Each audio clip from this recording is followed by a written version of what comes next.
In 2010, the then KCCA entered a concessional agreement of 5 years with Pioneer Bus to provide affordable transport in the city. This came on the heels of high transport costs and rampant strikes by taxi operators at the expense of the public. I'll give you an example of Bweyogere, Kampala. People were being charged 2,500. Today we are charging 1,000. Leaving passengers or Ugandans or people of Kampala to save close to, that would be like 3,000 a day. According to the managers of Pioneer Bus, Kampala Capital City Authority that took over the liabilities failed to honor their contractual obligation to enable the company operate as agreed upon in the contract. Bringing 522 buses within a certain period of time. Government, on the other hand, was supposed to do what is within its power to ensure that the project is successful. Among those were provision of bus lanes. And when I say bus lanes, I mean buses, not necessarily Pioneer bus lanes. So government was supposed to do that, was supposed to provide kind of financial comfort.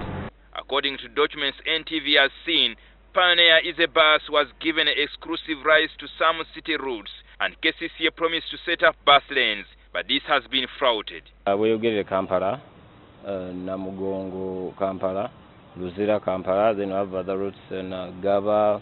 But today none of them has been actually provided or catered for. We are every now and then fighting with coasters on Luzira, Bweyogere, other routes we're operating. To realize we've never gotten bus lanes, we've never gotten anything that the government promised to give the bus company to be able to run efficiently and be able to meet objectives of government. So that's really the frustration. This has crippled the company, almost forcing them out of business. The company claims they are making losses amounting to over 80 billion shillings and want KCCA to compensate them. With the current situation, we have our revenue per kilometer of about 3,000. Now, into the 72 kilometers, actually we make a loss of close to 680 million every month. 680 million every month, simply because of KCCA's failure to fulfill what was agreed upon. The KCCA should compensate Pioneer Bus for the losses Pioneer Bus has got because of their failure to implement what was agreed upon. We operate on behalf of government, and the committee was set up by government to study everything surrounding this matter, including what they are suggesting. So I'm sure they will give due attention.